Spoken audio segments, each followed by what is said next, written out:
Olá, boa noite a todos, a todas, a todos. Eu sou Marcos Santos, membro do FLADEM, do Fórum Latino-Americano de Educação Musical. Estamos aqui hoje, mais uma vez, nesse processo formativo, nesse processo online de formação. É um processo que o FLADEM vem desenvolvendo desde o mês de abril, e estamos aqui hoje, no dia 23 de junho, com uma mesa, com uma roda bastante poderosa, uma roda composta por 3 grandes mulheres, 3 grandes intelectuais, ativistas, com um tema que pretendemos hoje desenvolver de uma forma bastante produtiva, bastante gostosa e bastante profunda, que é o tema Práticas Educacionais, Pedagogias Musicais e Ancestralidade, onde teremos a presença das 3 grandes figuras, a Yalorixá Paula de Odé, a professora Zilda Chaves e a Haná Duarte.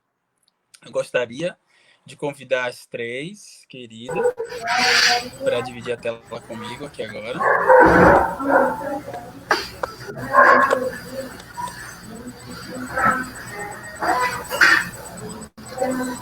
Olá, boa noite. Olá, boa noite. Boa noite. Boa noite.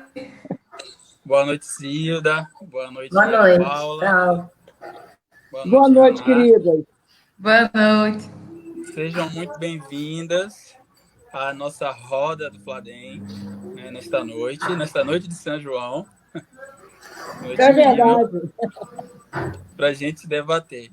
E a título de organização, eu gostaria de convidar a Haná para que abrisse essa conversa de hoje, e sequencialmente chamaremos as outras convidadas para a gente dar continuidade. Você? Sim, vamos nessa.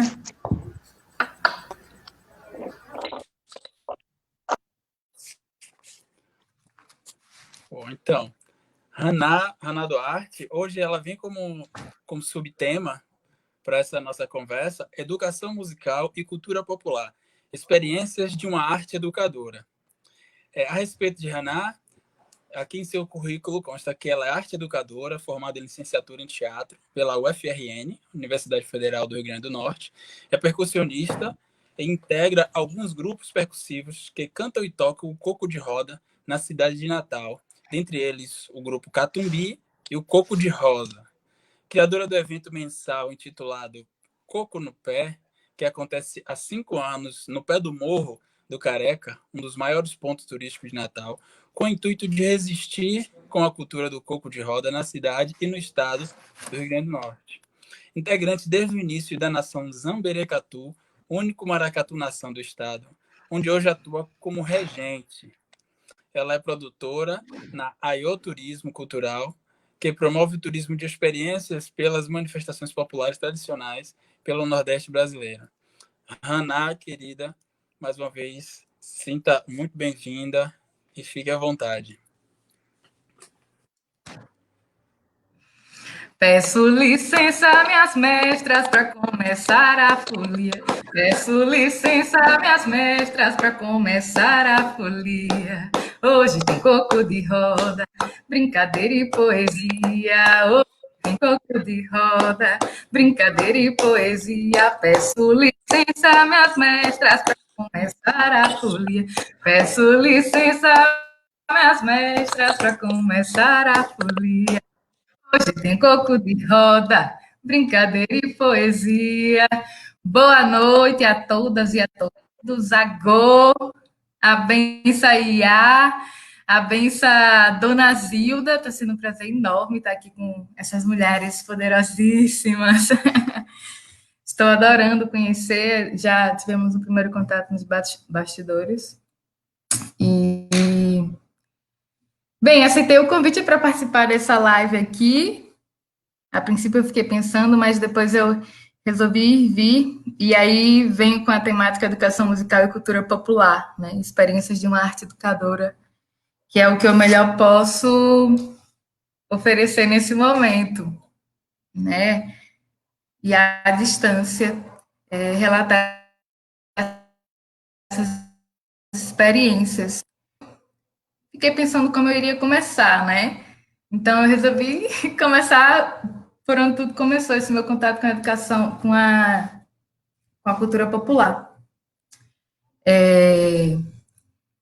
Meu primeiro contato com a cultura popular, mais sério, foi indo há 13 anos atrás, né?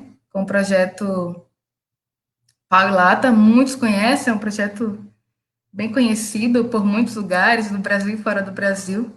Mas ele era um projeto, acho que ainda é um projeto de extensão na universidade, quer dizer, não sei se ainda é um projeto de extensão na Universidade Federal aqui do Rio Grande do Norte, mas era Pau e Lata, projeto Pau e Lata artístico, político e pedagógico. Foi quando eu tive contato com as manifestações populares, né? E as manifestações afro-religiosas, os ritmos populares, né? E os ritmos relacionados às manifestações tradicionais afro-brasileiras. Coco de roda, o Ijexá, o maracatu. E aí, já que o tema fala sobre práticas educacionais, né? O Pailato tem algo muito interessante, que é uma metodologia que nosso mestre, que é o Danúbio Gomes, né? Ele usava uma onomatopeia dos sons agudo, médio e grave, né? E a onomatopeia era o tá, te, tum. E era com isso, era com esses princípios que o Pailata fazia música. E isso é muito bacana, porque, principalmente quem vem da rede pública de ensino, né? O ensino básico que eu tive, por exemplo, tive uma parte em escola privada, uma parte em escola pública, e a gente não tem o ensino de música praticamente. E hoje se conquista esse espaço, né? Os educadores conquistam esses espaços que ainda não é o suficiente, né? Não tem o tempo suficiente para o aprendizado, mas a gente se desdobra.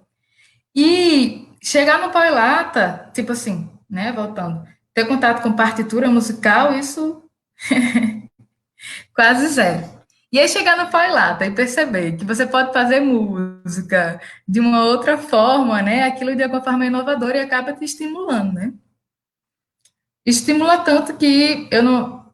Depois que eu conheci o Palato, foi que eu pensei em ingressar na faculdade, foi quando eu ingressei no curso de teatro.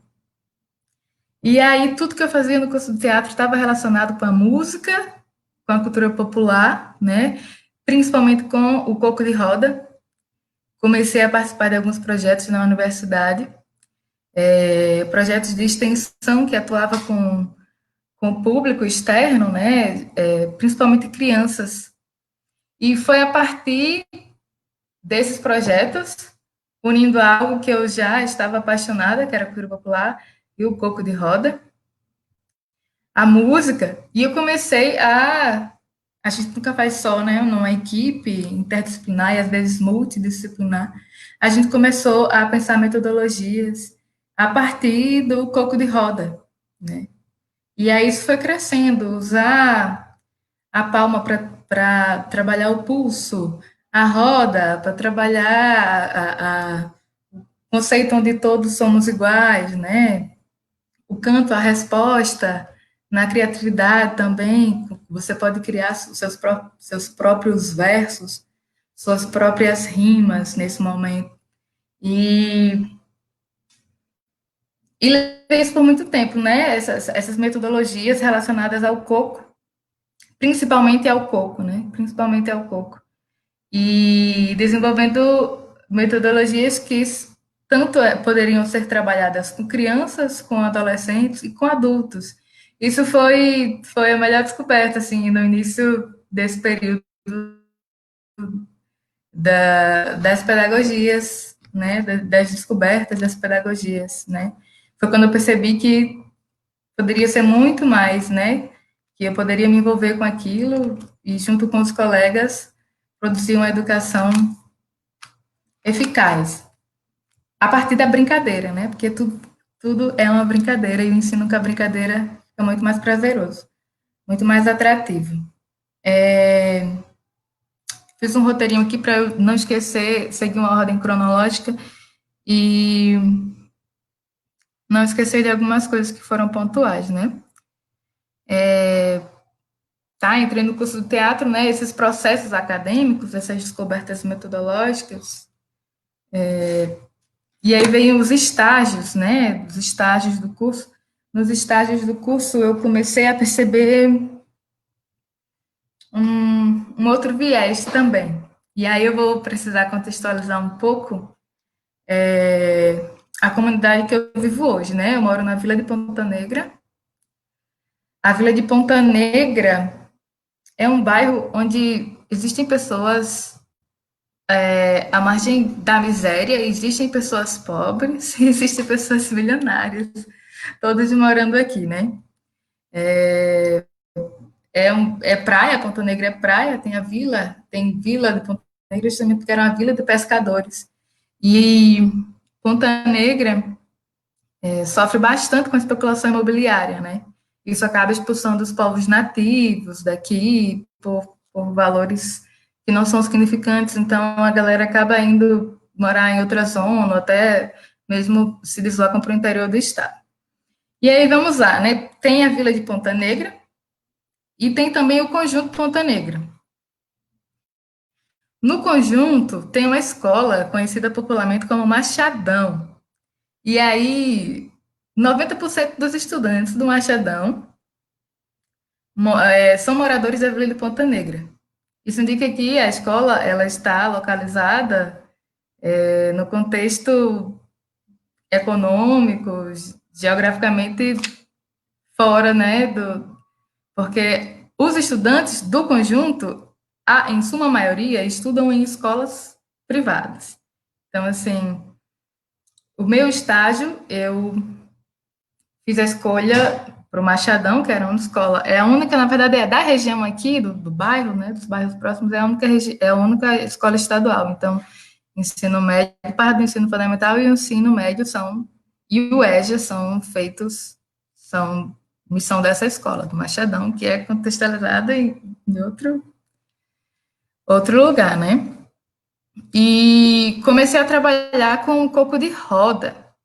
Mas eu esqueci de falar uma coisa aqui da Vila de Ponta Negra. A Vila de Ponta Negra, além de ser esse lugar onde tem várias classes econômicas que residem, que ser perto da praia, sofrer com a especulação imobiliária, a Vila de Ponta Negra é um berço da cultura popular, né? Eu já falei disso, mas para ter noção, aqui tem coco de roda, tem bambelô, tem lapinha, tem congo, tem quadrilha. Não está tendo quadrilha agora, porque se fossem tempos normais, com certeza ia ter barulho aqui ao redor. Com certeza, muito barulho. Barulho não, né? Muito som de quadrilha. Muita dança, muito milho, muita canjica. E meu diálogo com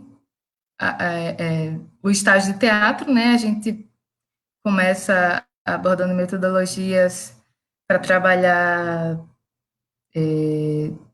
concentração, os princípios do teatro, enfim. E aí a gente tenta fazer isso de uma forma mais lúdica, e não só porque é importante trabalhar o social, né? E aí a gente começa a dialogar sobre a vida desses alunos também, que é muito importante. A gente tem que conhecer o cotidiano.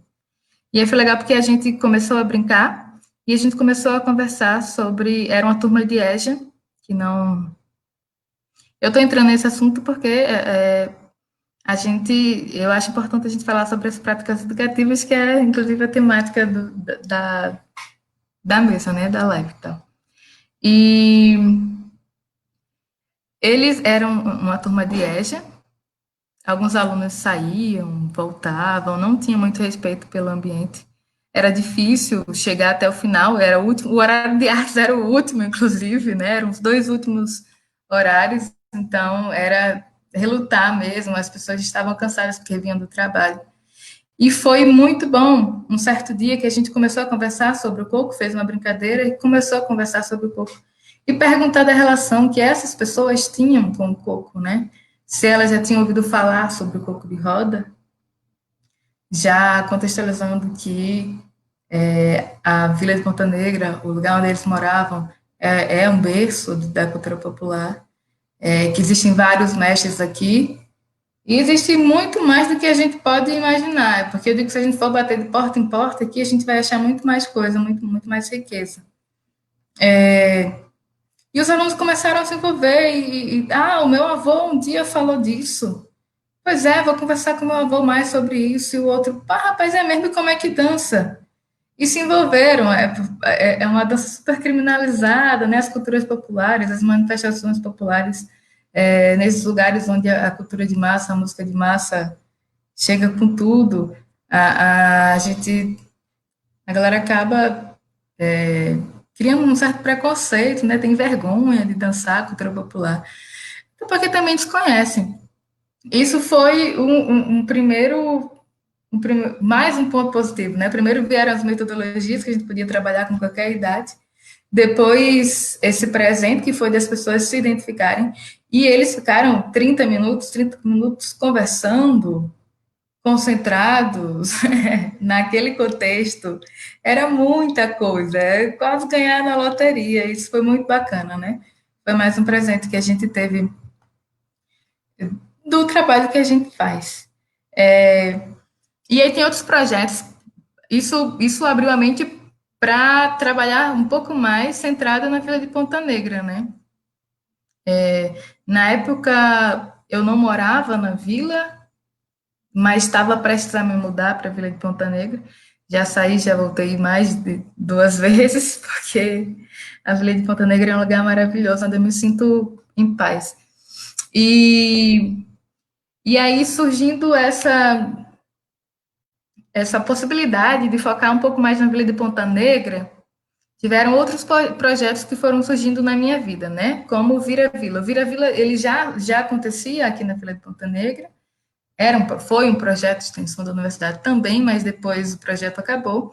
E pessoas como eu, Raquel Cardoso, Elzo Silva, Karina Oliver, que são amigos, parceiros, a gente topou fazer isso com as crianças da Vila de Ponta Negra, de uma forma voluntária mesmo. A gente ia atrás da comunidade, ia nos comércios locais, ia em busca de verba para comprar um lanche para as crianças, para levar água.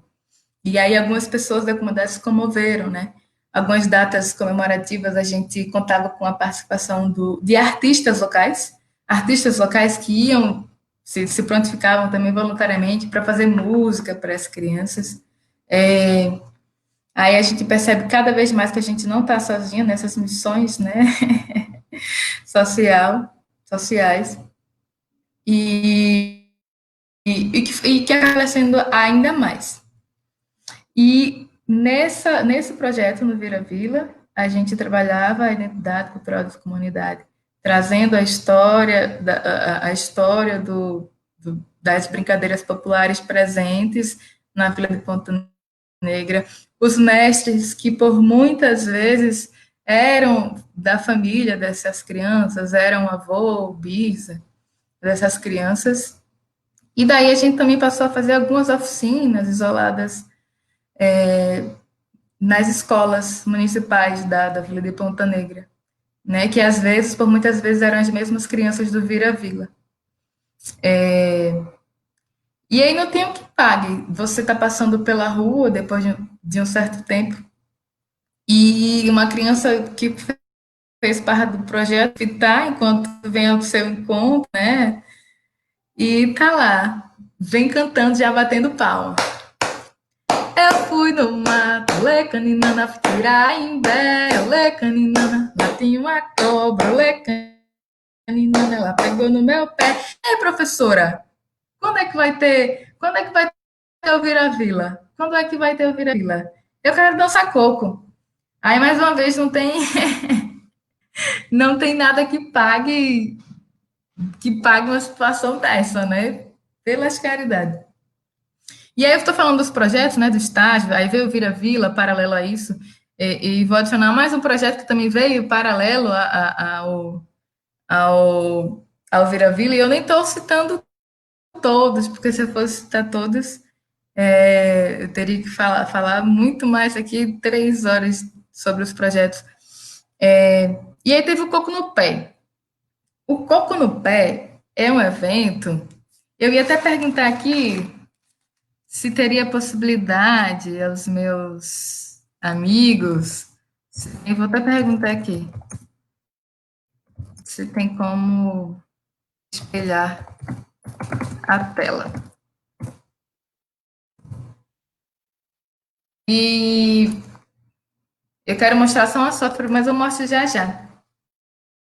O Coco no Pé é um evento que acontece mensalmente, né? Ele acontece sempre no terceiro domingo de cada mês. Escolha a aba. Como é que eu faço isso? Desculpa, gente, eu só tô aqui vendo como é que eu posso. Sim, Share Cream. Achei aqui, achei. Eu tenho que abrir primeiro.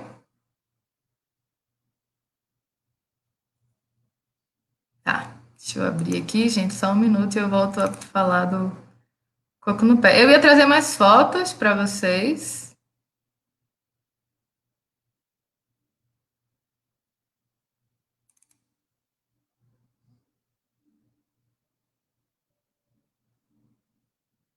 Só um minutinho. Deixa eu ver aqui. Selecionar.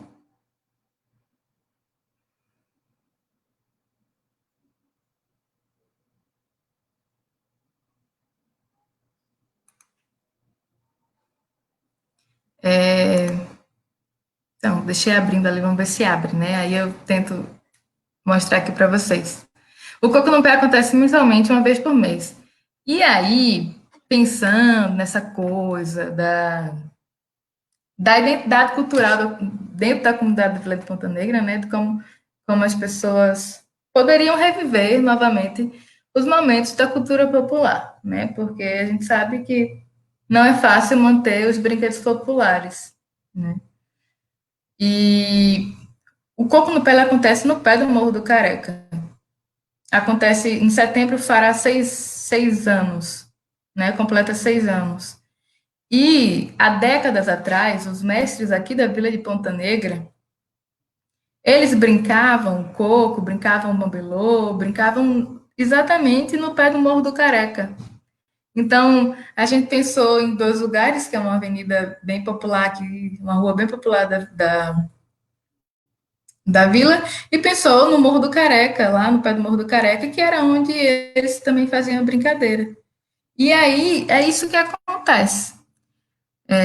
Não, a ideia não era que o coco no pé acontecesse por muito tempo, né? Tipo, a gente teve uma ideia de fazer o coco no pé e ele aí, 6 anos. E pode estar chuva, pode estar sol. Abriu aqui, vou escolher aba. Share.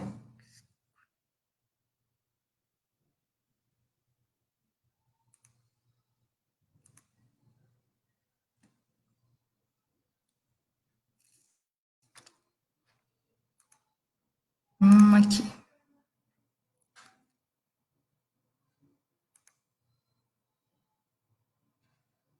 Compartilhar.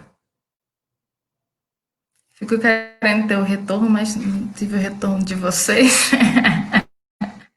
Então, isso aqui é uma grande roda do pé do Morro do Careca, né? Onde acontece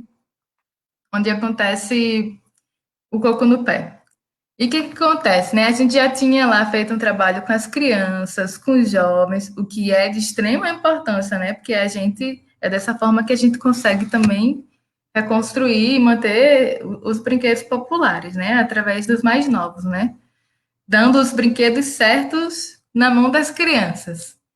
E faltava a parte dos mais velhos, né? As pessoas que viviam aquilo, né? Que gostavam muito de viver aquilo e que não viviam mais porque um amigo foi embora, o outro mestre foi morar em outro município, um outro foi morar na Zona Norte, enfim. Se perdem os laços. E aqui é um domingo de coco no pé, na beira da praia. E aí é muito bom porque a cena o intuito era movimentar o coco na Vila de Ponta Negra, né, para trabalhar a identidade cultural da comunidade. Mas acontece que, depois depois de um tempo que o coco acontecia, muitas pessoas foram se aproximando. Era massa porque turistas também passam pelo lugar, né, um ponto turístico, e acabam presenciando o momento da brincadeira. E muitos grupos de coco, possa ser que algumas pessoas discordem, mas depois que o coco no pé surgiu, muitos grupos de coco surgiram na cidade, né? O que é um ponto muito positivo para a cultura popular no estado do Rio Grande do Norte e aqui na cidade. E tem mais uma foto aqui, não sei por que não está passando. Aqui é o pôr do sol. Eu estou mostrando as fotos para quem não conhece, né? Porque tem uma galera que conhece, mas eu sei que tem um monte de gente aí que não conhece. E esse aqui na verdade, são dois mestres. Não sei se vocês conseguem ver meu mouse. Mas o do centro é o mestre Severino, que essa é uma foto de 2018, ele já é muito debilitado. Inclusive, está rolando uma campanha, e eu vou compartilhar com vocês no final da live, para ajudar Severino. E esse do lado esquerdo da tela é o mestre Raia, que também é tocador de bambelô, é mestre do bambelô.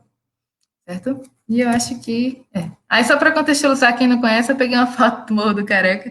A brincadeira ela acontece justamente no canto direito do morro ali, né? Da Careca. E pronto, agora eu não sei como eu encerro. Pronto, voltei. Pronto, e aí essa questão do movimento, da identidade cultural, né? Que a gente conseguiu trabalhei, não sei se eu falei aqui o nome de Raquel Cardoso, mas Raquel Cardoso também é uma pessoa muito importante. Bruna Seabra, que faz parte. Elzo Silva, então, faz muito parte desse movimento todo da cultura popular aqui na Vila de Ponta Negra, né? De reviver, né? De fazer com que as pessoas brinquem novamente as suas culturas. Que é muito importante porque a cultura popular, ela conta a história do povo, né? Ela conta a história da localidade. E a gente não pode deixar que os nossos ancestrais sejam esquecidos. E aí, já estou um pouco extrapolando do tempo, mas eu vou concluir falando de um outro projeto, mas antes eu vou deixar uma frase aqui, que foi de um trabalho que eu fiz, pensando nos mestres do coco, né? Pensando na cultura popular. Foi um momento que eu estava realmente escrevendo, que eu estava bem tomada pela energia da cultura popular e das mestras e dos mestres. E ela fala assim: é preciso deixar a chama acesa, para que o calor aqueça o coro do tambor, para que os corpos cantem e dancem na roda com sabedoria, para que essas vozes ecoem pelas gerações, disseminando o conhecimento. E assim a identidade cultural dos povos se manterá acesa na brincadeira de um povo. Fica aí essa frase para uma reflexão sobre a brincadeira popular. E tem um outro projeto que eu não posso deixar de citar, que inclusive tem várias pessoas aqui assistindo, eu acredito, que é a Nação Zamberacatu. A Nação Zamberacatu é a primeira nação de maracatu do estado do Rio Grande do Norte. E muito bacana que ontem eu vi a palestra no Roda Viva do Silvio, né? Assisti uma parte, Silvio Almeida, e ele fala movimento negro são as favelas resistindo, né? Não sei se foi exatamente isso, mas movimento negro são as escolas de samba. Movimento negro são os terreiros. E aí eu trago isso aqui para falar da Nação do Baracatu, porque nossa, minha cidade é extremamente racista, né? Patriarcado reina aqui. E é importante ressaltar que a Nação Zamberacatu, ela é um movimento negro nessa cidade, porque ela leva o canto iorubá para as ruas da cidade, né? Porque ela leva as vestimentas do terreiro para as ruas da cidade. as mulheres pretas que abrem os caminhos para o bagre passar. Então, é muito importante falar da Nação Samberecatu, desse movimento negro aqui nessa cidade, porque são poucos, não é o único, mas são poucos que resistem, né, nessa batalha. E falar da Nação Samberecatu, a gente não pode esquecer de falar da Rainha Iracema. A Rainha Iracema, que por si só é um movimento negro, foi um movimento negro, ela não está mais presente nesse plano conosco, né? Mas ela com certeza está presente em cada um de nós. Era uma pessoa que recebia cada uma e cada um com os braços e um sorriso aberto e dizia que você é importante aqui. Ela fazia a gente realmente se sentir importante e não importasse, não importava em quais circunstâncias você ficava bem com aquilo, né? Era um abraço confortante. E ela era uma cartomante conhecida aqui na cidade, então, de fato, ela era uma mulher preta, militante, muito conhecida na cidade. Ela foi a nossa primeira rainha do Maracatu. Hoje, quem é a nossa rainha é a mãe da Iracema, né? Maria Lázaro de Oiá. Outra mulher incrível, uma sabedoria gigantesca. E aí, como eu já estou passando bastante do tempo, eu vou pincelar mais uma coisa aqui sobre o maracatu, né? Eu nem falei tudo, eu acabei esquecendo algumas coisas sobre o maracatu que eu ia falar. Mas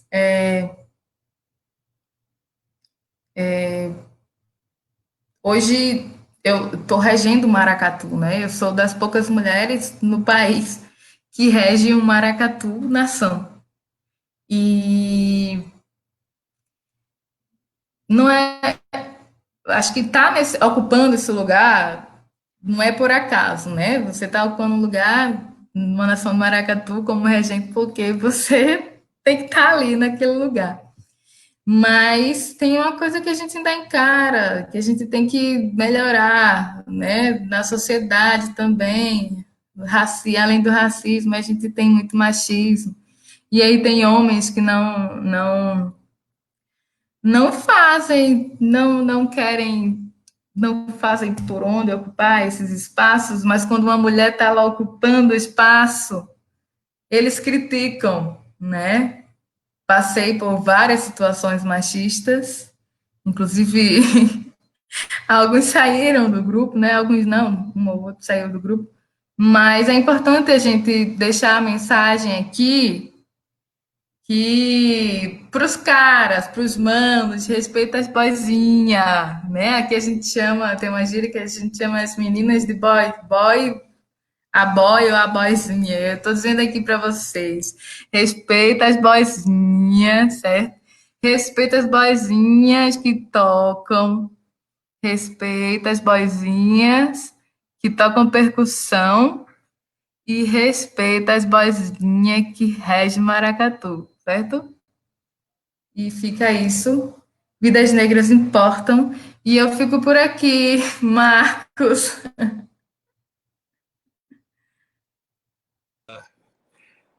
Salve, mulher pelas caridades. Caramba, tô sem fôlego. Tô sem fôlego aqui, tava vibrando aqui, tava quase chorando já, de tanta emoção, real, muito profunda a sua entrega, a sua fala, aquele poema que você compartilhou com a gente, muito lindo. Depois manda aí para a gente poder compartilhar isso na página do Fladem. Poema incrível, tudo que você traz, toda a trajetória nos projetos, com as crianças, com os adultos no EJA, com os adolescentes, muito potente. Quando você traz o exemplo da Nação Zamberecatu, gostaria aqui de saudar o mestre Kleber. Ah, esqueci, isso não pode acontecer, meu mestre. Meu mestre de muitos outros, eu tinha ensaiado para falar o nome dele. Não, e a querida artista também, a pedagoga preta lá, a Marília Sim, Negra Flor, querida. né? Saudar todos e todas do Zamberecatô, que eu tenho um grande prazer, né? Fico muito satisfeito de conhecer algumas pessoas e agradecer, Haná, até aqui, né? Que logo mais a gente retorna. Agradecer pela sua partilha, né? Incrível, emocionante, muito tocante. Nossa, eu vi aqui o comentário da Tanaka, muito emocionada. Da Haruê, sim, Haruê é uma grande parceira. Haruê, Eu vou te pedir para aguardar um lindinha. pouco. Vou te pedir para Sim, aguardar um pouco e convidar a nossa querida Zilda Chaves para partilhar com a gente e ratificar a sua fala, né? Vamos respeitar as boizinhas que tocam, não só percussão, mas todos os instrumentos, né? Boa noite, Zilda. Você me escuta, querida? Sim, estou ouvindo. Boa noite. Está ouvindo? Boa noite. Estou ouvindo, sim. Estou ouvindo mais uma vez. Zilda, que hoje vem compartilhar com a gente, que vem aqui compartilhar com a gente as suas vivências, as suas experiências. Ela que tem como subtema a dinâmica da favela sobre música e educação musical. A Zilda, que é membro do coletivo Ocupa Alemão Favela Quilombo, participa do coletivo Ajudando na Resistência na luta contra o genocídio do povo preto, colabora na escola quilombista Dandara de Palmares, apoiando nas atividades de reforço escolar e uma educação voltada às raízes da nossa ancestralidade negra. Zilda, fique à vontade, dê a letra, que estamos aqui todos e todas ansiosos para te ouvir. Boa noite a todos. É um prazer estar aqui com vocês. Quero pedir licença, quero pedir a bênção aí para a Iá, pedir a bênção a todos e falar da nossa relação, né? Primeiro eu quero falar da escola, né? Que a gente tem uma escola, um projeto, que é uma escola aqui no Complexo do Alemão, em Ramos, no Rio de Janeiro, e é a Escola Quilombista Dandara de Palmares.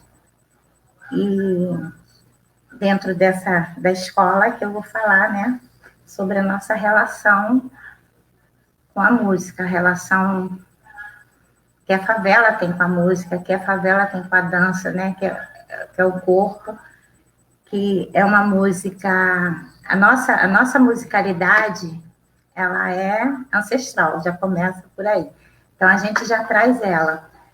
E nas favelas, ultimamente, o que tem se desenvolvido muito no lado musical são as crianças, né, que tem agora como ponto, tem o funk, mas isso já vem bem de antes, isso vem das crianças que são criadas dentro das igrejas, que tem isso muito forte, né? A musicalidade é muito forte nas igrejas evangélicas, nos terreiros, né, também. Tem essa musicalidade, nos terreiros tem a música e a dança, né? Tem o jogo do corpo, faz a alegria, né? A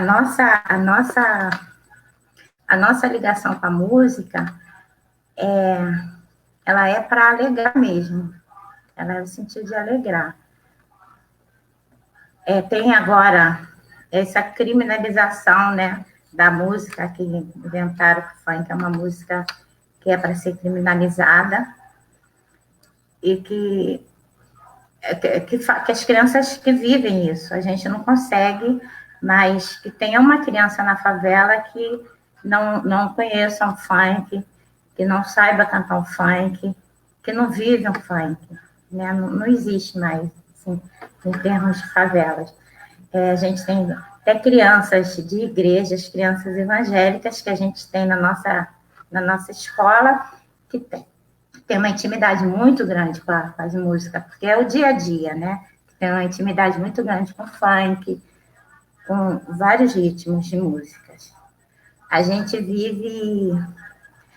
teve aqui no Alemão, tinha um irmão aqui no Alemão, que ele já não está mais entre a gente, que era o Wagner, Wagnete, a gente chamava ele de Wagnete.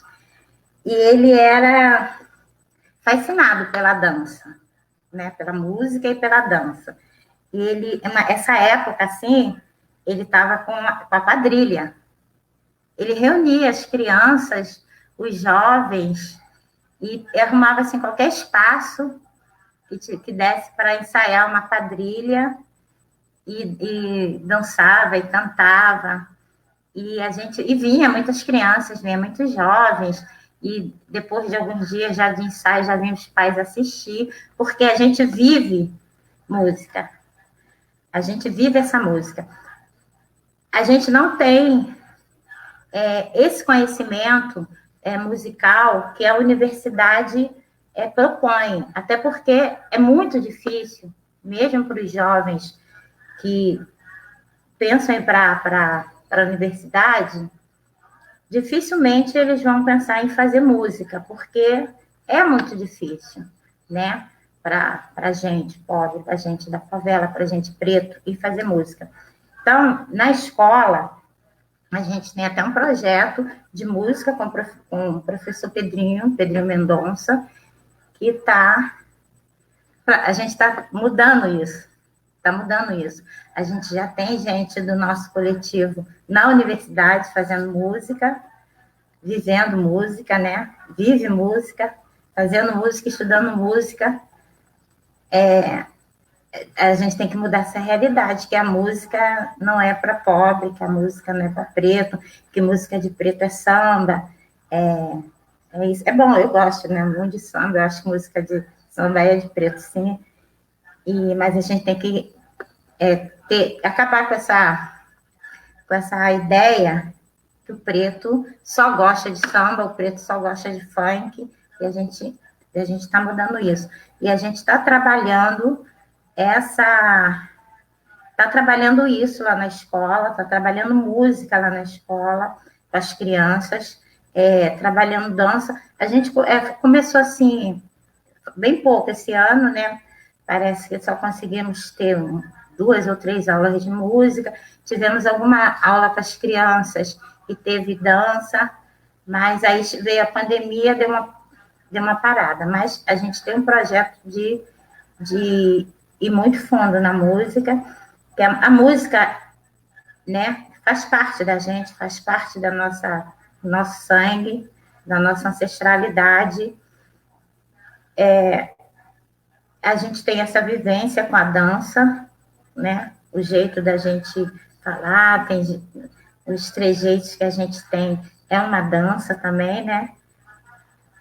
E a gente está fazendo isso, a gente está fazendo com que a favela mude, não a favela não, que as pessoas mudem o conceito da música na favela, que a gente tenha uma favela que tenha todos os termos de música, todos os sons, que use todos os sons, né? E pedir às pessoas que respeitem o funk, que respeitem, que as pessoas falam, funk é da favela, mas o funk nem surgiu na favela, o funk, né, foi trazido para a favela, né, por ser um som maravilhoso. Então, é isso. E a gente está nessa luta na escola. A gente tem lá na escola um reforço escolar. Nós temos lá... agora, no momento, está parada, né? Está mesmo na ajuda para a comunidade, nessa ajuda aí de cesta básica, de material de limpeza, de orientação, de higiene, ajudando no que a gente pode, com a ajuda que nos chegam, que a gente pede ajuda, tem até uma vaquinha online em nome da escola, gostaria que todos pudessem colaborar, mas a gente tem um projeto, e dentro desse projeto a gente vai falar, sim, de música ancestral, a gente vai falar de dança ancestral, né? A gente tem histórias, a gente tem a Juliana, né, que é do Baobá, que pertence aqui, chega junto com a gente, e ela tem muito essa dança, né, conta história, com danças, com músicas, e a gente tá trabalhando isso, para que as crianças venham com esse sentimento, que a música faz parte da gente, que a música é nossa, que a música é nosso fôlego também, como oxigênio, né? E a gente tá aí, é isso. E eu gostaria que vocês conhecessem, quem não conhece a escola, fosse lá na página, a gente tem uma página no Facebook, a gente tem uma página também no Instagram, a Escola Quilombista da Andara de Palmares, e tem uma vaquinha, né? Uma vaquinha online, para vocês também ajudarem. E a gente vai passar, né, esse momento que paralisou, né, nosso projeto, vai passar, e a gente vai vir, força mesmo total. A gente tem alguns vídeos lá na página do Facebook, de algumas danças, né, algumas brincadeiras, algumas danças, vocês podem acessar lá. E é isso. E um prazer.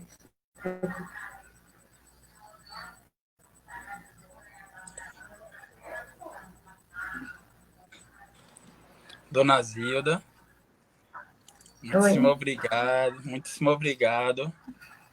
Incrível conhecer esse projeto. Até então, eu não tinha conhecimento. Li algumas coisas antes que o Mikael, que o Léo me enviaram, né? É bastante necessário. Você poderia falar o nome da página novamente, para que todo mundo... É Escola Quilombista Dandara de Palmares. Escola Quilombista Dandara de Palmares.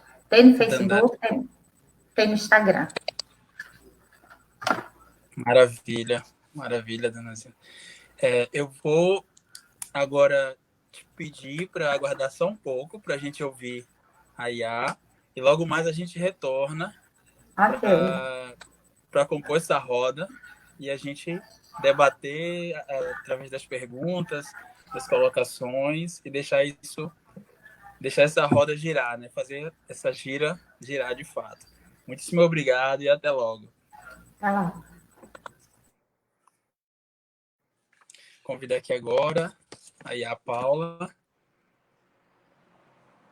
Boa noite. Boa noite, Iá, sua bênção. Boa noite, meu Pai abençoe a bênção. Eu quero saudar todos e todas, Dona Zilda, Haná, você, Marcos, por intermediar essa conversa, esse debate, e agradecer o convite, né? Porque quem me conhece sabe que eu gosto de falar a beça. E a minha discussão sempre vai ter, todas as discussões que eu faço, né, tem sempre uma pauta que eu acho que é a pauta principal para todas as discussões do mundo, né, que é a pauta do racismo. Bom, eu gostaria de iniciar a minha fala, pedir a bênção, quem é de axé, para quem é do candomblé, pedir meu aburu abói para quem é de Ifá, que eu também sou iniciada no Ifá. E eu gostaria de iniciar a minha fala com o Itã. O Itã de Exu, né, é uma história religiosa. Itã são histórias religiosas.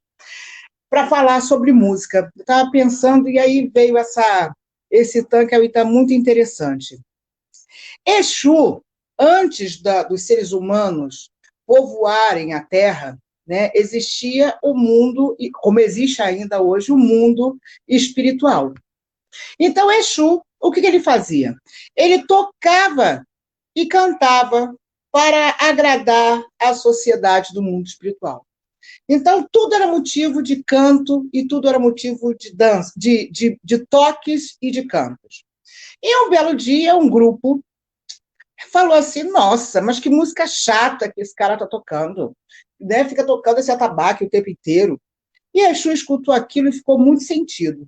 Então, Exu resolveu não mais tocar os atabaques e não mais cantar para o povo. E aí, imagina um mundo espiritual sem música. Passou um tempo, as pessoas sentiram falta daquela música, né? Então, falaram para Exu, Exu, volta a tocar para a gente, Exu, volte a cantar.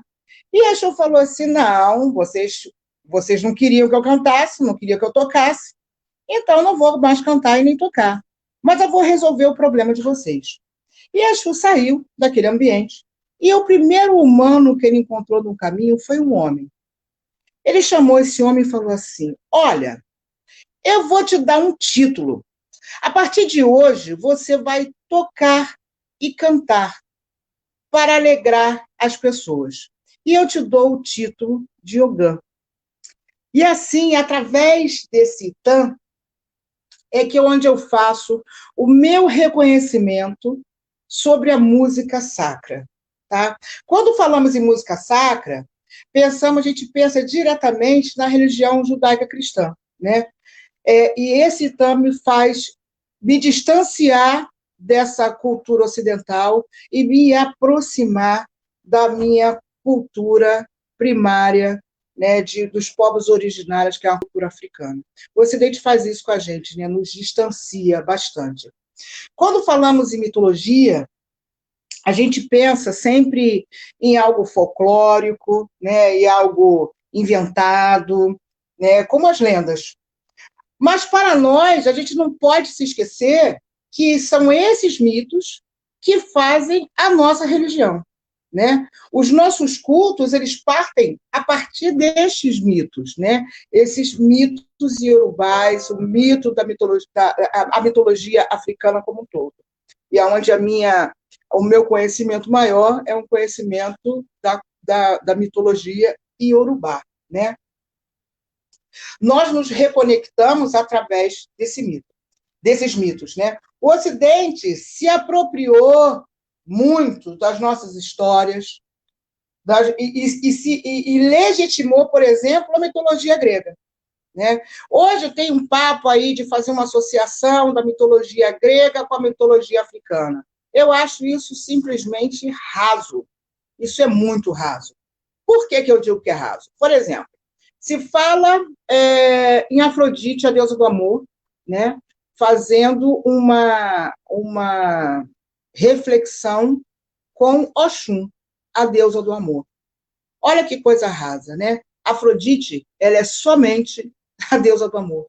Oxum, ela é a deusa do amor, ela é a deusa do encanto, ela é a deusa do útero, ela é a deusa das crianças, a deusa das águas doces.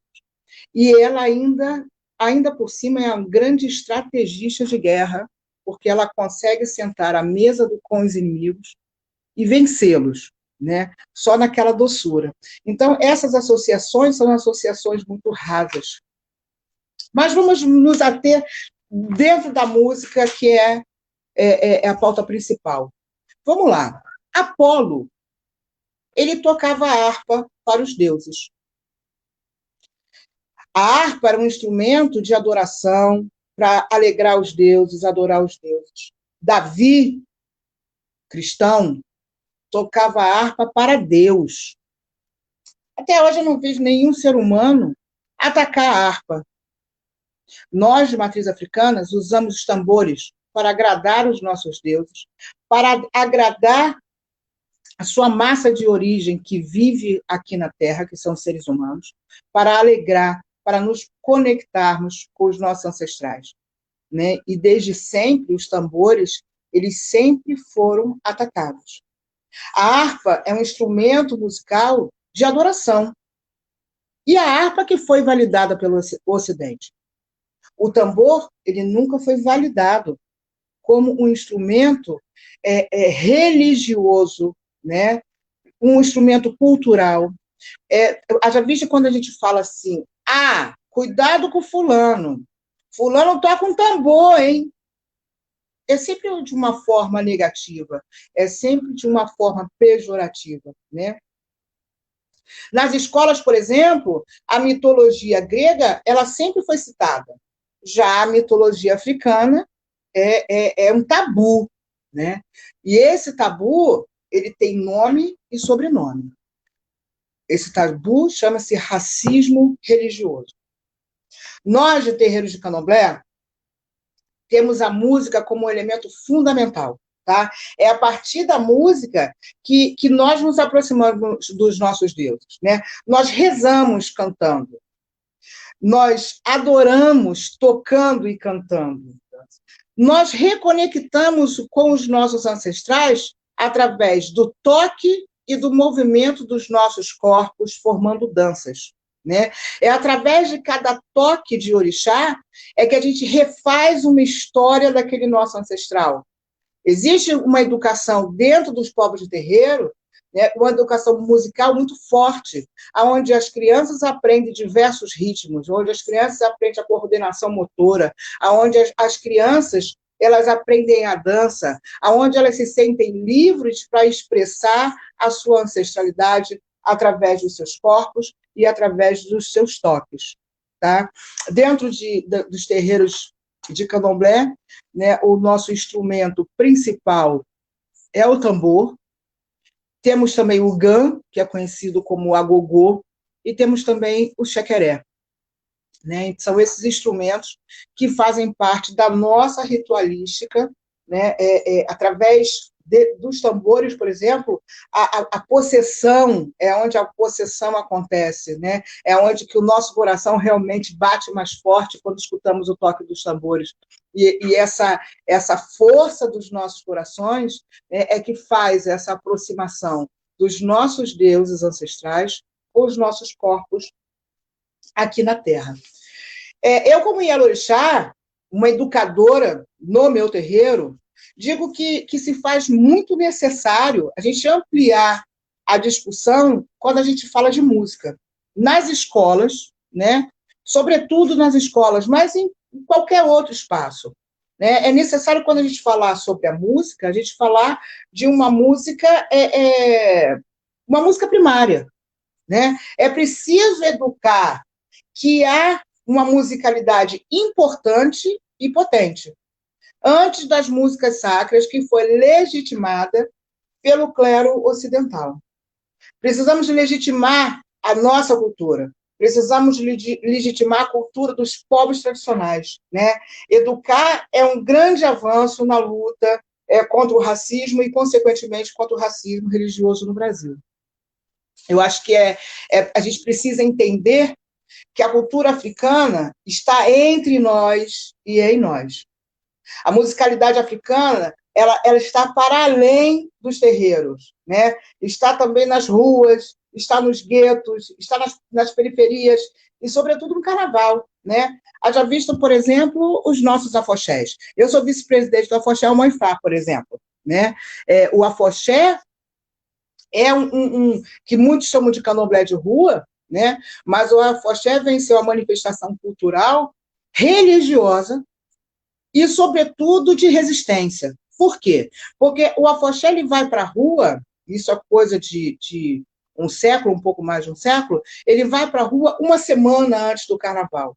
Né? Com qual propósito? É quando os terreiros eles colocam a cara para a sociedade.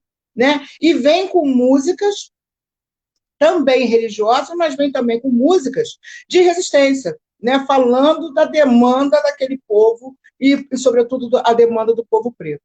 Né? Engraçado que eu fiz uma parceria, o Afoxé Almoifá fez uma parceria com um coletivo chamado Intervensomos. Né? Foi aonde a gente começou a pensar em ocupar os espaços públicos, ocupar as praças, e essa minha passagem pelo Intervensomos me fez compreender o quanto é importante o ensino cultural das nossas culturas, das nossas raízes nas escolas. Nós fomos a uma escola, que eu não vou citar o nome, que esse coletivo fez um dia inteiro de intervenção nessa escola. Foi uma intervenção cultural nessa escola. Então, ali rolou de tudo. Rolou funk, né? Rolou rap, slam, os meninos recitavam poesias, e o Afoxé Almoifá também se fez presente. Enquanto em todos os outros segmentos, né, estavam todos ali juntos e participativos e prestando atenção, quando o Afoxé entrou, as coisas que eu mais escutei foram: vou sair daqui porque isso é macumba. Nossa, está amarrado. Então, a gente pode ver o quanto o racismo religioso ele está inserido em espaços onde não deveria ensinar justamente ao contrário, né? Nas escolas, por exemplo. Então, acho que é muito importante a gente manter essa discussão sempre, né?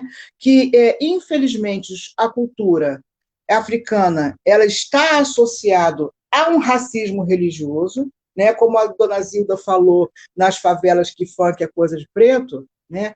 Quando se fala de tambor, é coisa do mal, é gente que é do diabo, né? É uma falta de informação, é uma ignorância e, sobretudo, um racismo. Né? Então, eu posso bater isso na tecla que é um racismo religioso.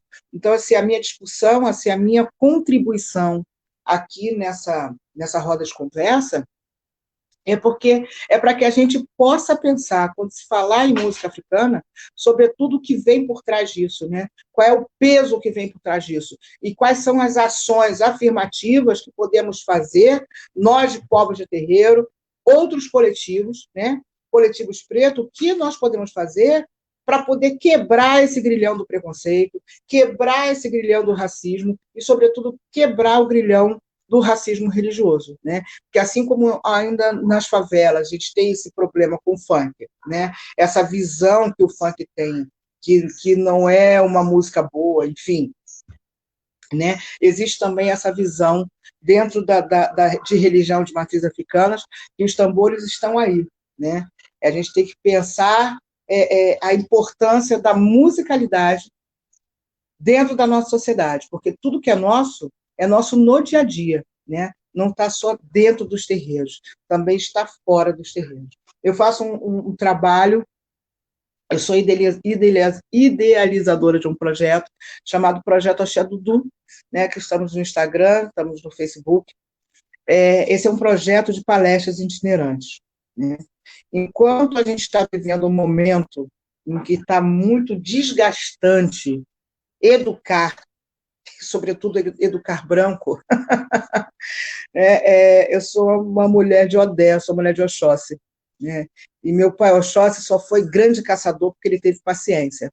Então, baseada nessa paciência, que eu idealizei esse projeto de palestras itinerantes, justamente para levar o conhecimento, né, o nosso conhecimento ancestral e ajudar as pessoas a olharem um pouco, quer dizer, olharem bastante para trás, para que elas possam entender de onde elas vieram, o que fizeram com elas e o que elas se transformaram hoje. Tá?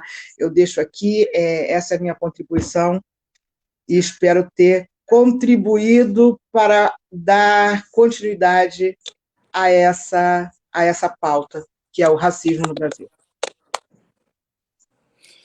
Muito agradecido, Paula, muito agradecido. Não tenha dúvidas de que você contribuiu, de que você trouxe um aprofundamento bastante significativo para a gente pensar, mais uma vez, né, todos esses atravessamentos que o racismo traz na nossa existência no dia a dia, né, todo esse peso sobre o qual a gente insiste em se desfazer e a sociedade insiste em fazer com que a gente continue carregando em todas as instâncias educacionais, instâncias religiosas, instâncias artísticas.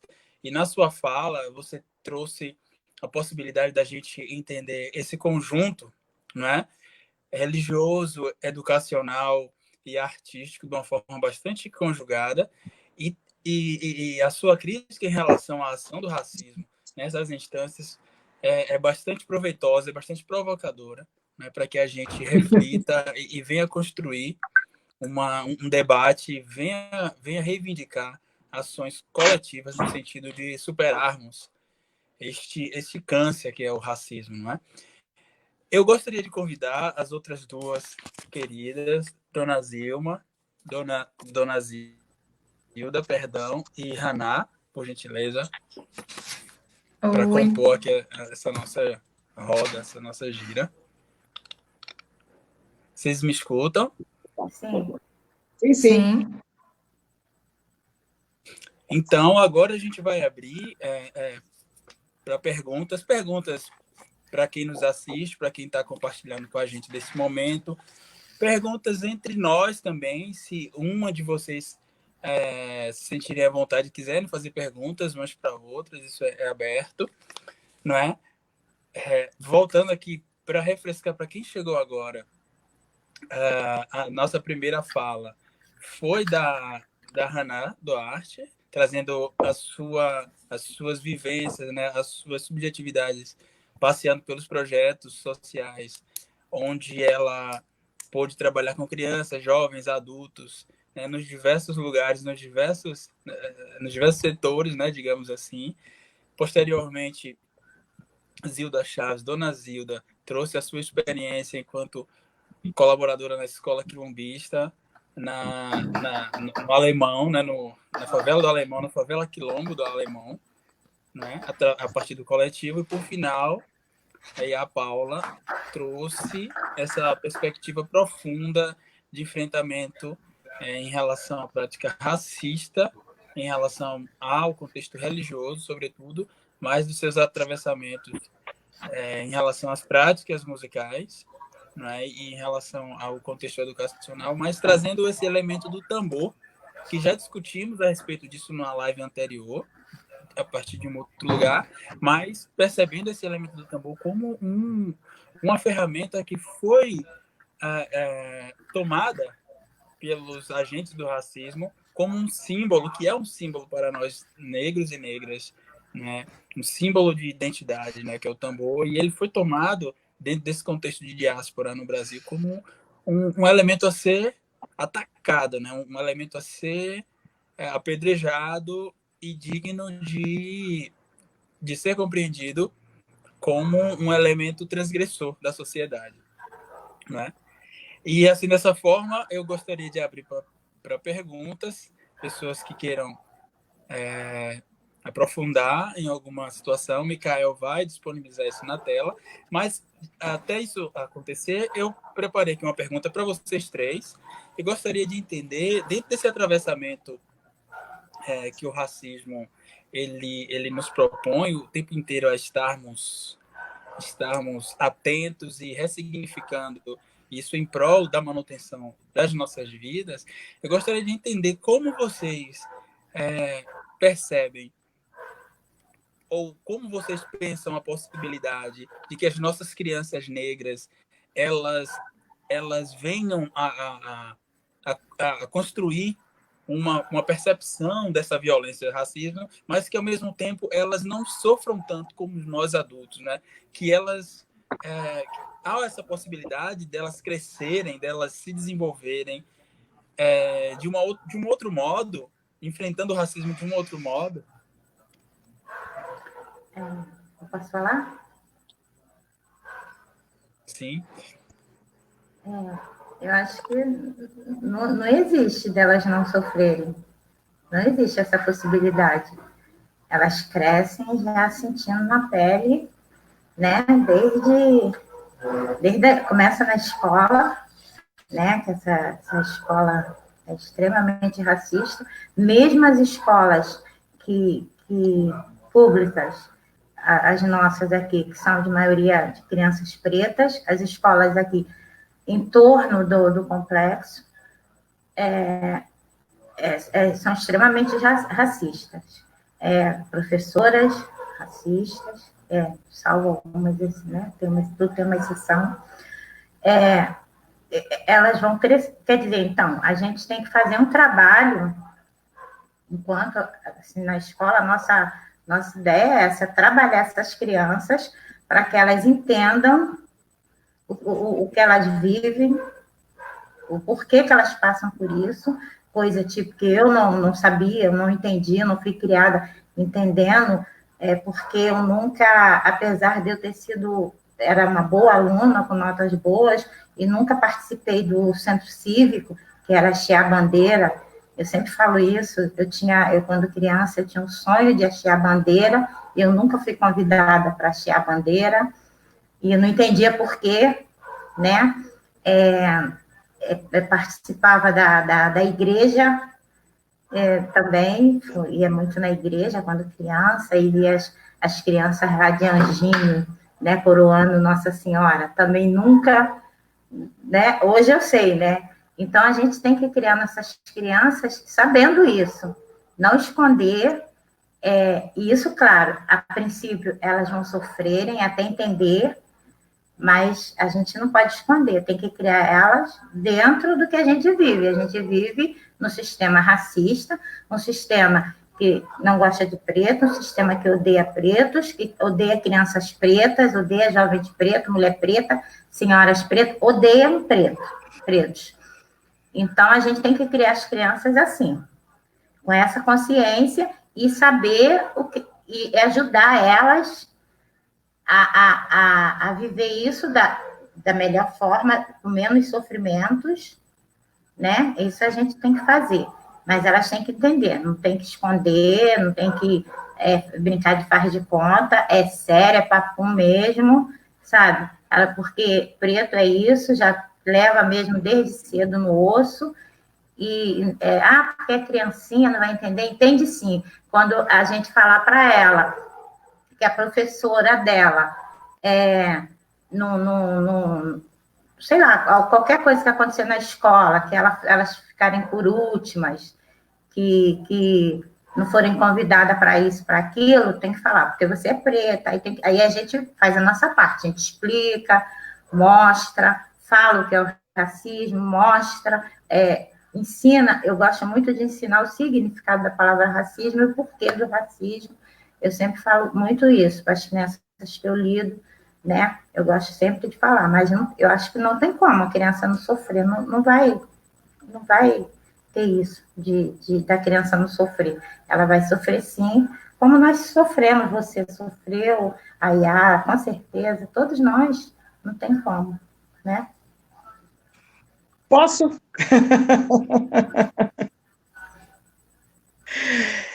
De fato, nós temos que educar as nossas crianças. Como eu disse antes, a gente tem que ter paciência, né, para educar branco.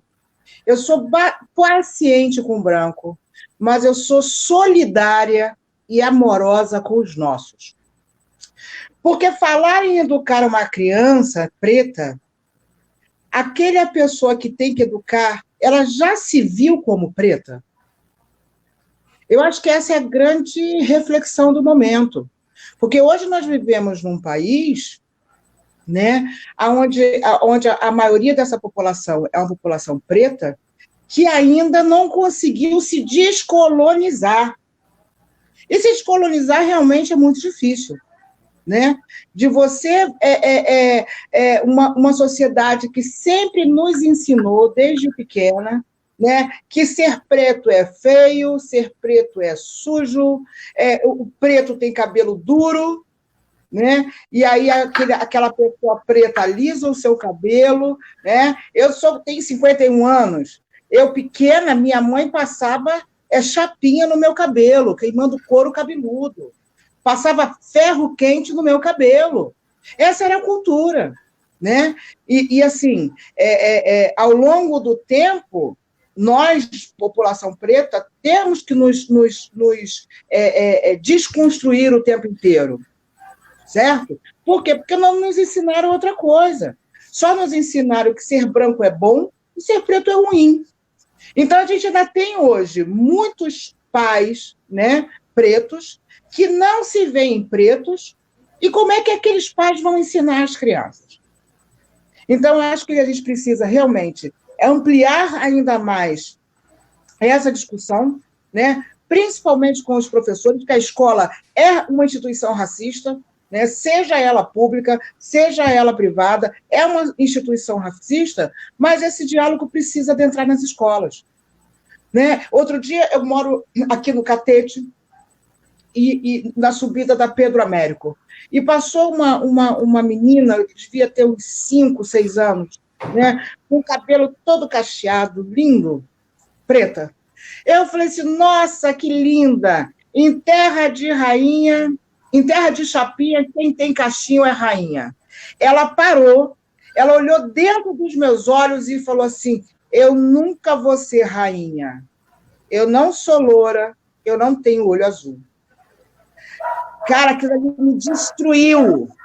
Eu sentei na escada, na subida do morro, para conversar com ela e dizer para ela que existem muitas rainhas. E que era para ela pedir para o pai dela, que estava com ela acompanhando, né, para poder falar e pesquisar mais sobre as rainhas negras existentes. Então, se ela tem essa formação dentro de casa, né, o que ela aprende? Ela aprende que ela nunca vai ser rainha. Então, ensinar as nossas crianças, sim, né, aproximar essas crianças da beleza, da potência que essa criança é, quanto criança preta, né, e fazer o que eu fiz com meu filho, né, aprender a se defender e falar sobre o racismo em toda parte por onde ele passar. Né? E enquanto tiver diálogo, maravilha. Se o diálogo acabar, né, ou a gente cai no pau, ou a gente vai para a delegacia, mas não dá para ficar calado. Tem que resistir nesses termos, né? É isso. Massa, estou aqui aprendendo, né, com as duas e aproveito esse questionamento só para... Hoje, antes dessa live, teve uma live com Samara, eu não lembro o nome, mas foi com a Marília Negra Flor. Eu acho que o nome dela está assim nas redes sociais, que ela é a esposa do mestre da nação também, né? E é integrante do grupo. E ela desenvolve justamente um trabalho, ela é pedagoga, e ela desenvolveu um trabalho que é o Pedago Preta, né? Eu acho que é isso, Pedago Preta. E ela trabalha justamente essa questão da criação das crianças, né? Uma pedagogia afrocentrada e não uma pedagogia eurocentrada. E aí fica a dica, quem quiser também conhecer mais sobre o trabalho. Muito obrigado às três. Fui contemplado, sim, com a colocação, a experiência das três. Tem perguntas aqui que o pessoal mandou, né? Vai aparecer na tela aí. E eu vou ler aqui. Tem a pergunta da Haruê.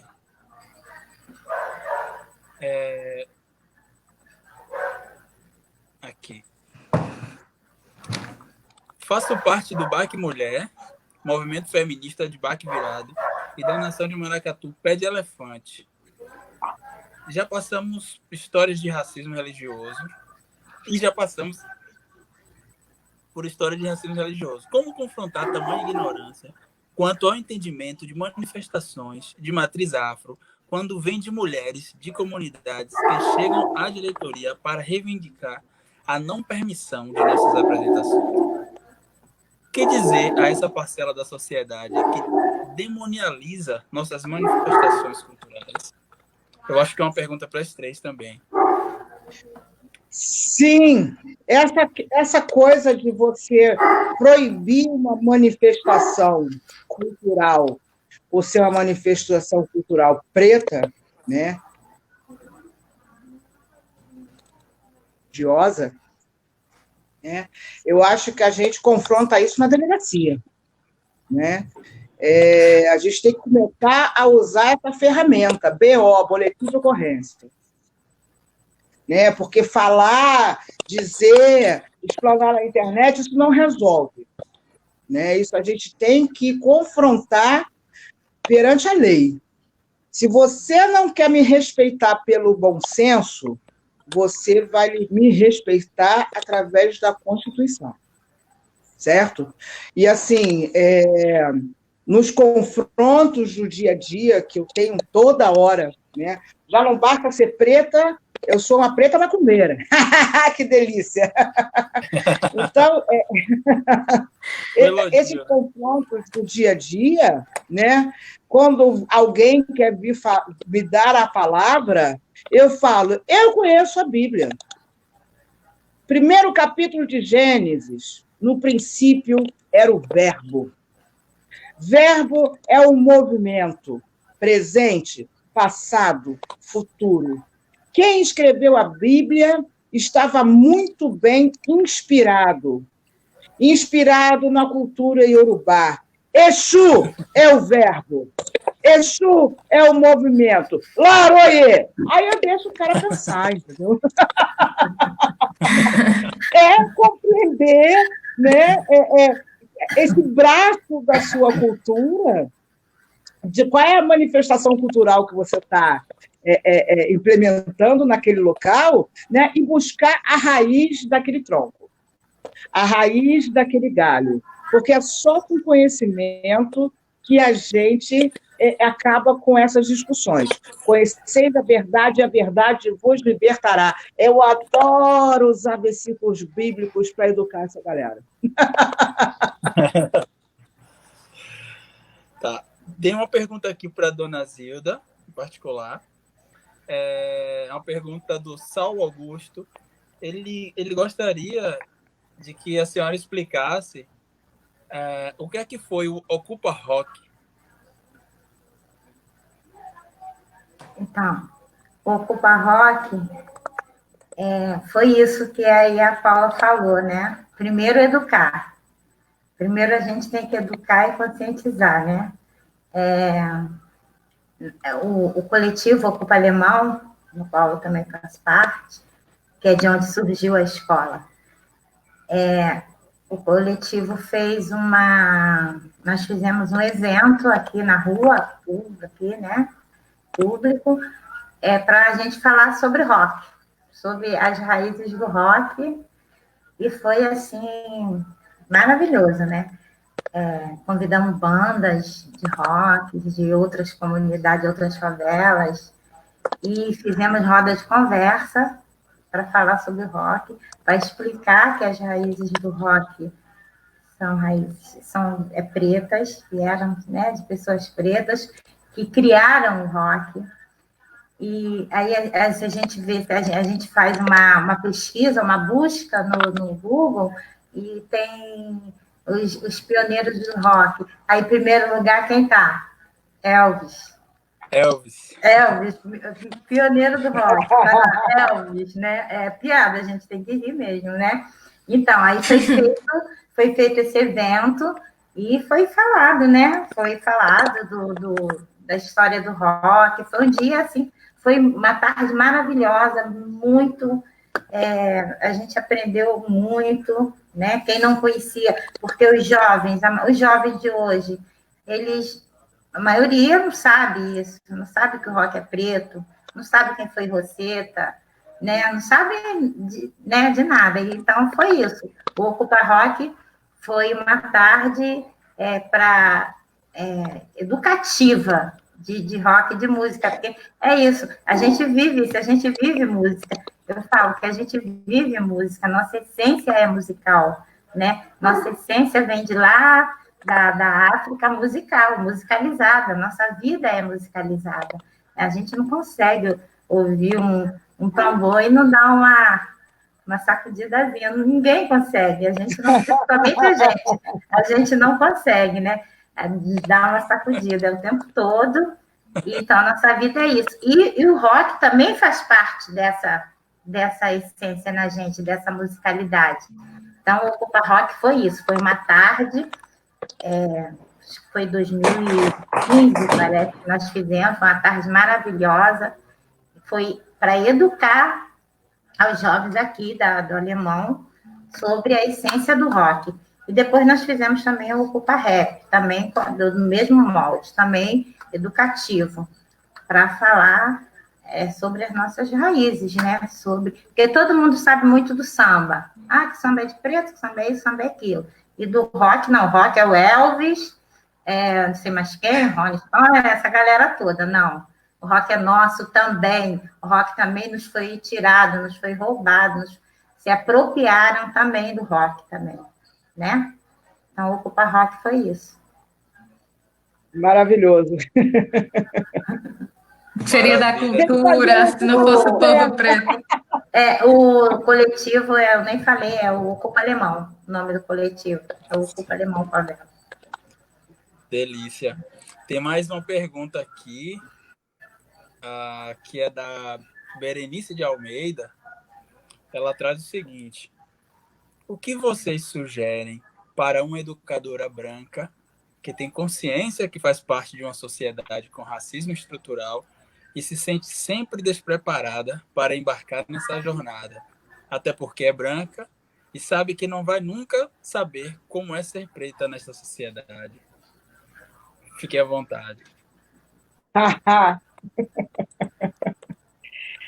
É a questão de ter a consciência racial, né? Ela nunca vai saber o que é ter a ponta do fuzil voltado para ela. Ter consciência não é sentir na pele. A gente sente na pele quem tem a pele preta, né? Ter consciência racial não é saber, além de não saber o que é ter a ponta do fuzil, não é saber o que é ser perseguida dentro de um supermercado, né? Dentro de uma loja. Então, acho que não partir essa educação da sua própria experiência, porque você não as tem, ponto, né?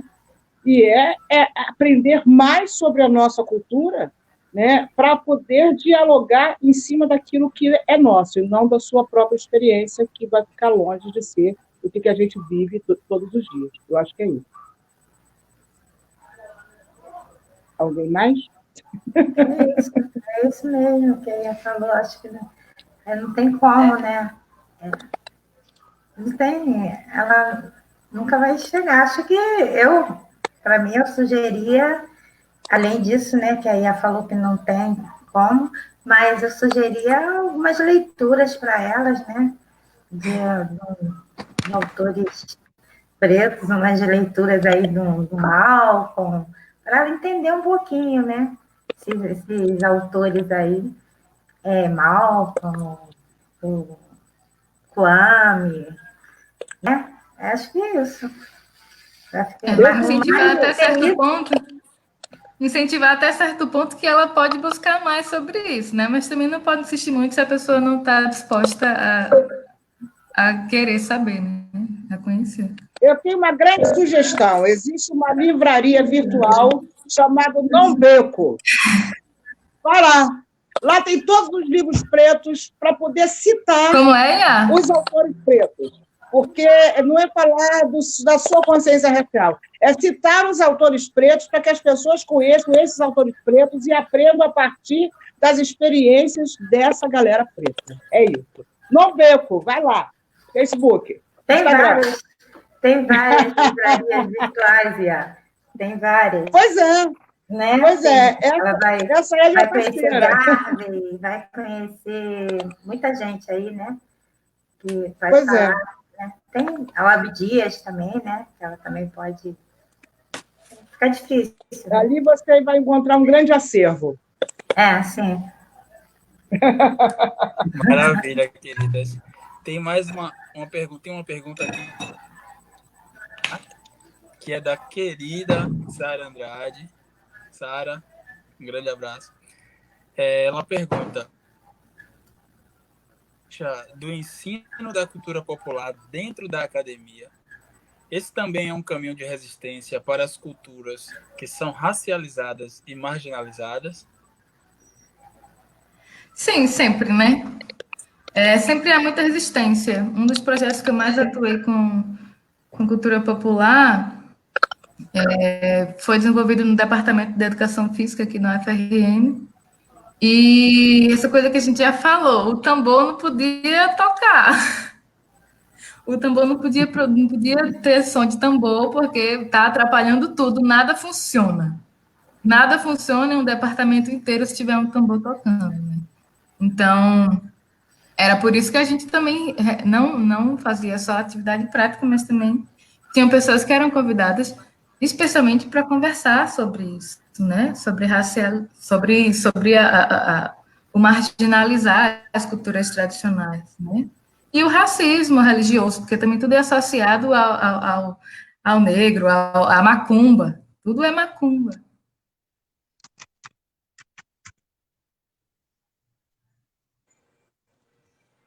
De fato. Eu comungo da sua colocação a respeito disso, como comungo de tudo que foi dito, né? Pela Iá, pela Zilda, porque realmente esse momento atual, né, de toda essa efervescência que o país adotou, digamos assim, como reverberação dos atos ocorridos nos Estados Unidos, e os protestos aqui se acirraram, houve como eu posso dizer, uma aderência, uma pretensa aderência, uma aderência, digamos, momentânea, não sei, de pessoas não negras em prol de assumir, em prol de colaborar com essa luta antirracista, né? Como o Haná falou, eu espero de fato que não seja um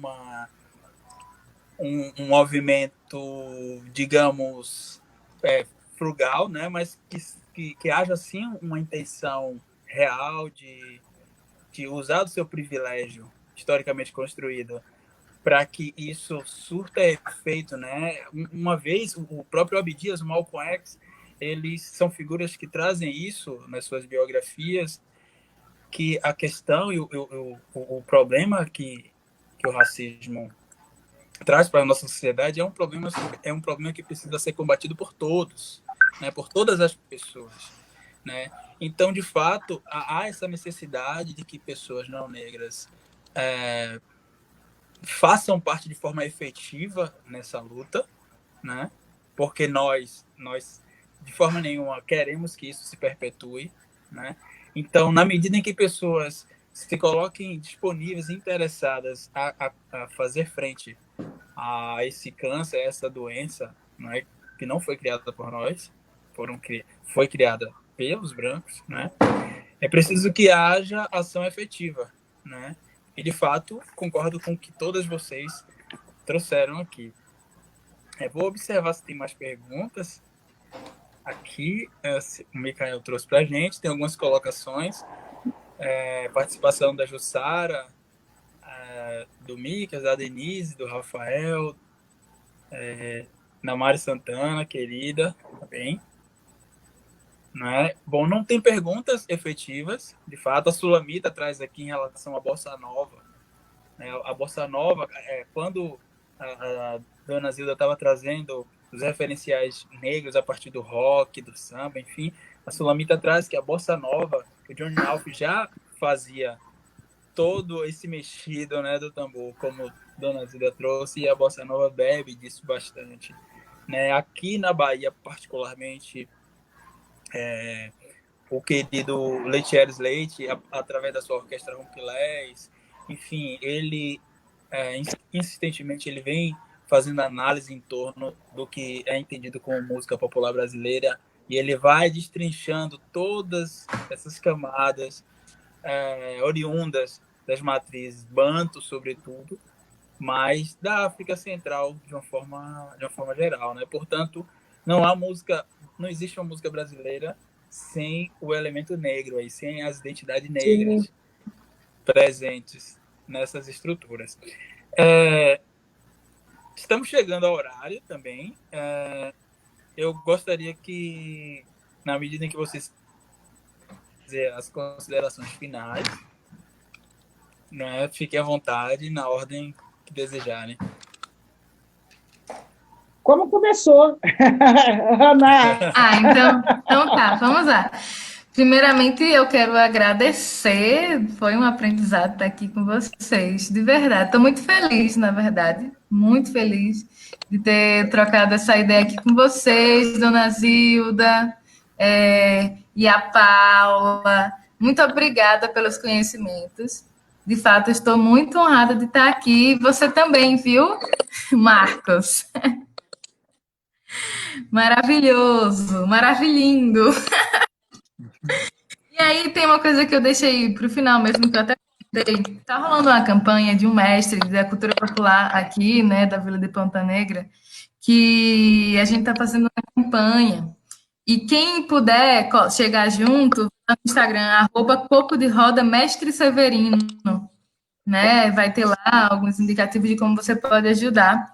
E também tem outro projeto que eu passei a integrar recentemente, pouco antes da pandemia, então as atividades que eram presenciais também numa comunidade que sofre muito com racismo e todo esse racismo estrutural e também todas as formas, todos os tipos, né, de racismo, que é Felipe Camarão. E eles também estão precisando de seguidores na página do Instagram e do Facebook. Eu não poderia deixar de tocar nesse assunto aqui, que é o @Conexão Felipe Camarão Oficial. E no Facebook tá só Conexão Felipe Camarão. Então, quem puder, chegue lá para dar essa força nesses dois, o mestre e esse projeto que merecem, né? O Conexão já faz atividades no Felipe Camarão há mais de 20 anos, né? Muitas crianças enveredaram profissionalmente na música através do Conexão Felipe Camarão, então acho importante a gente começar a apoiar cada vez mais esses projetos. E, mais uma vez, obrigada pelo convite, Leonardo também, que foi o primeiro contato comigo. Obrigada a vocês. Axé, axé, abençoar. Abençoa a Dona Zilda também. A gente que agradece, Axé. Muitíssimo obrigado pela sua generosidade em compartilhar aqui com todos nós, nessa noite de São João, né? Gente... Não é? Acho que eu ainda vou comer um milho e uma canjica. Pois é. Meu bolo de tapioca tá ali esperando. Daqui a pouco... Mas então, a Dona Zilda saiu, não é? Vamos aguardar ela retornar. Não. Oi. Tá voltando. Voltei. Voltei. Ah, tá voltando. Aê! Voltou! Mas eu estava ouvindo, Hannah, eu ouvi o que você falou. Acho que é a minha internet aqui. Então, também quero agradecer também, muito, muito feliz pelo convite, por conhecer pessoas maravilhosas, a Benção Iá, a Hannah, um abraço também. E é isso, e vamos viver a música, vamos incluir a música na educação nossa diária, dos nossos pequenos, né? Nossa também, né? Não vamos deixar a nossa vida passar sem música, não. E é isso. E foi ótimo, muito obrigada. Prazer participar. Obrigado, Axé. Dona Zilda. A gente aqui agradece. Axé. Que vem com aí a Paula, passa a bola. Bom, eu finalizo aqui essa conversa, lembrando sempre, primeiro é raça, né? E no peito e na raça a gente chegou até aqui, e no peito e na raça a gente está avançando. Em primeiro raça, depois vem qualquer outra coisa, né? Então a raça está na música, a raça está na mitologia, a raça está nos saberes, né, primários. Então, primeiro raça, depois qualquer outra discussão. Qualquer outra discussão parte da raça, né? Eu gostaria muito de agradecer a presença de todos e todas. Foi um prazer estar aqui com vocês, compartilhar, aprender sempre, né? E para fugir ainda do sincretismo, já que estamos falando de música, né, hoje é dia de São João. E aí algumas pessoas estão mandando assim, pensa, mãe Paula, pelo dia de hoje. Aí eu falo assim, Jorge é de Capadócia, ou alguma de Emirê. São João Batista não é Xangô, minha gente. Então, hoje eu vou finalizar esse papo, essa conversa deliciosa, cantando para Oxalá, né? Para que Oxalá possa nos dar paciência, né? Oxalá, a supremacia do pano branco, e não da pele branca, diga-se de passagem, né? E eu vou cantar uma cantiga que fala de Aure, que quer dizer boas novas, né? E que fala de Ajalá, que é aquele que modelou as cabeças, que as nossas cabeças estejam mais atentas, né, para a nossa vida ancestral. Aure, mocunsule Ajalá, hoje Xelaió, oroni uxê, oroni uxê, Ero, ero, aure, aure, sucejalá, hoje xelaió, torani, xe, ero, ero, torani, xe, ero, a bênção a todos. Epa, babá. Maravilha! A bênção. A bênção. Beijos.